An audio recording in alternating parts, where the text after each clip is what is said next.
स्वागत है आपका ब्रेक के बाद। और इस सेगमेंट में चर्चा यह है कि दिल्ली की गद्दी छोड़ने के पीछे केजरीवाल की असली मंशा क्या हो सकती है। जब आम आदमी पार्टी ज्यादातर लोगों को हैरान करते हुए एक ही बार में दिल्ली की सरकार बनाने में कामयाब हो गई तो उसकी तुलना टीडीपी और एजीपी से भी की गई। लेकिन इन्हीं पार्टियों की बाद में हुई स्थिति से नहीं लगता कि आपने कोई सबक लिया है। हम ऐसा क्यों कह रहे हैं, इस रिपोर्ट में हम आपको दिखाते हैं।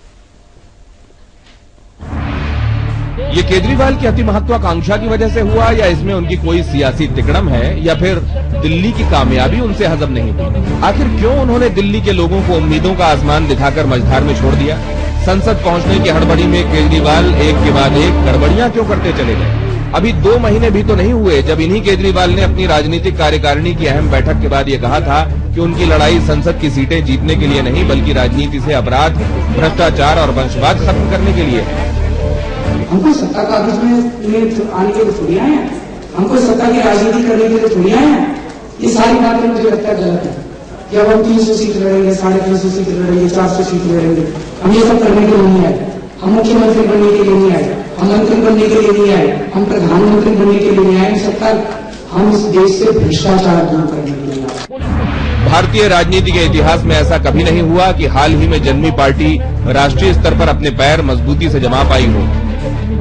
नजरअंदाज करते हुए उन्हीं केजरीवाल को कैश, काडर और कैंडिडेट्स के बगैर वक्त की कमी को नजरअंदाज करते हुए भी दिल्ली छोड़ संसद की दौड़ लगानी जरूरी क्यों लगने लगी। दिल्ली सरकार की तथाकथित कुर्बानी के ऐन पहले अंबानी पर अचानक किए गए हमले और तौकीर रजा से मुलाकात के बाद भ्रष्टाचार की बजाय सांप्रदायिकता को मुद्दा बना लेना केजरीवाल की मंशा को कटघरे में खड़ा कर गई। लगा कि सरकार जन लोकपाल के मुद्दे पर कुर्बान नहीं की गई बल्कि दिल्ली की बड़ी कुर्सी के लिए दिल्ली की ही छोटी कुर्सी की बलि जानबूझकर दी गई है। उस वक्त जिस कुर्बानी में सियासी चतुराई नजर आई थी, अब वही चतुराई चक्रव्यूह बन गई है और साबित कर रही है कि किसी और ने नहीं, खुद को मारा है आपने। समय के लिए दिनेश गौतम।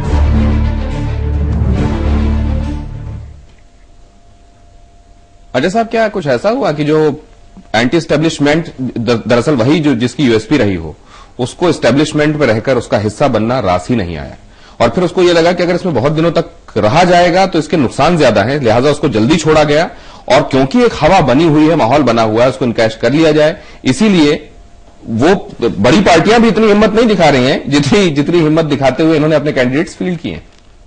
नहीं, एक्टिविज्म की बात जो हम पहले भी आपसे कह रहे थे कि वो एक्टिविस्ट रहे हैं तो उसका वो संदर्भ भी देखना चाहिए कि वो एक्टिविज्म से आ रहे थे। तो जैसा आप कह रहे थे कि एंटी एस्टैब्लिशमेंट वो रहे हैं, तो एस्टैब्लिशमेंट में जाके एक जो दिक्कतें होती हैं वो उनको समझ में आने लगी। पर दिक्कत ये जो सारी चीज हुई है उसमें दिक्कत सबसे बड़ी ये है कि अरविंद जिस तरह से छोड़ के गए ना, उसमें एक संदेश इस तरह का गया जैसे आप छोड़कर भाग रहे हैं फील्ड छोड़ के। और ये जो भगोड़ापन है ना, ये वो उनके ना चाहने के, अगर वो नहीं भी चाहते थे लेकिन उन्होंने जिस तरह से किया, वो जब लगा तो लोगों को वो रास नहीं आया। और आज के दिन आप लाख कहिए कि वो भागे नहीं है, लेकिन स्थिति ये है कि लोगों के माइंड में ये है बैठा हुआ कि वो छोड़ के भागे हैं। इसको अगर इस तरह से हम पेश करें विजुअली कि एक युद्ध क्षेत्र से लोग इसे ऐसे परसीव कर रहे हैं आपके हिसाब से कि युद्ध क्षेत्र में उतरे हैं पूरे दमखम के साथ और उसके बाद पीठ दिखाकर भागे। अगर शायद ये छोड़ के ना गए होते और सीएम के रूप में आज भी काम कर रहे होते तो हमारे ख्याल से आपकी स्थिति कुछ और होती। इसमें नहीं, मुझे ऑब्जेक्शन है उसमें। वो क्या मुंह लेके जाते जनता के सामने? अगर वो सीएम के रूप में आज भी होते तो इसका मतलब वो जन लोकपाल वाले मुद्दे पे समझौता उस वक्त उनको करना पड़ता। तो फिर आप क्या मुंह लेके जनता के सामने जाएंगे कि आपने जो अपना कोर इशू था उसको कुर्बान कर दिया बड़ी कुर्सी के लिए, बड़ी महत्वाकांक्षा के लिए। तो उस वक्त तो उनको कुर्सी छोड़नी ही थी। कुर्सी छोड़ने की वजह हम थोड़ा सा जब वो धरने पे बैठे थे उस बैकग्राउंड को देख ले। उस वक्त उनको ये बात समझ आ गई थी कि सेंटर उनको बिल्कुल कोऑपरेट नहीं कर रहा। वो सिर्फ उस वक्त शिंदे जी से मिलने जा रहे थे। शिंदे जी उनसे मिल लेते तो कौन सी बड़ी आफत आ जाती।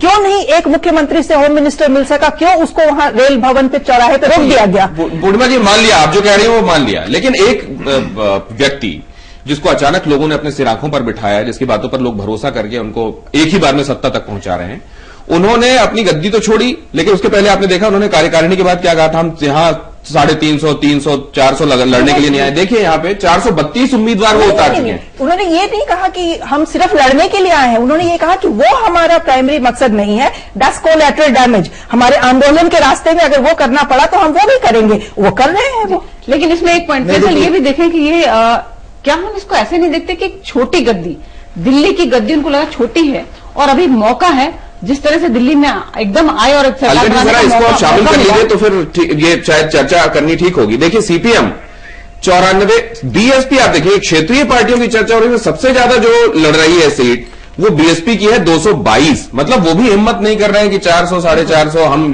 यहां उतारें। लेकिन क्या ये नहीं दिखाता कि बेलगाम महत्वाकांक्षाएं? इसकी जो आम आदमी पार्टी की जो जीन्स है वो थोड़ी डिफरेंट है, वो खुद भी एडमिट करते हैं कि हम अलग हैं। उसी हम डिफरेंस की चर्चा कर रहे हैं। ये बताइए कि इसमें क्या दिक्कत क्या है? अगर वो 432 सीट पे लड़ रहे हैं, 542 पे लड़ते तो भी उस पर कोई उन्होंने एक पूरी लिस्ट पढ़ के सुनाई फैजल साहब, जिसमें उन्होंने ये कहा कि इनके खिलाफ हमारा कैंडिडेट होगा। ये इसलिए क्योंकि हम इनको भ्रष्ट परसीव करते हैं, ये इसलिए क्योंकि ये डायनेस्टी वाले लोग हैं, ये इसलिए क्योंकि ये अपराध से जुड़े हुए लोग हैं, इनके खिलाफ हम अपना उतारेंगे। नंबर्स हमारे लिए मैटर नहीं करते, हमारी सियासत का संदेश मैटर करता है। लेकिन फिर चीजें बदल गई।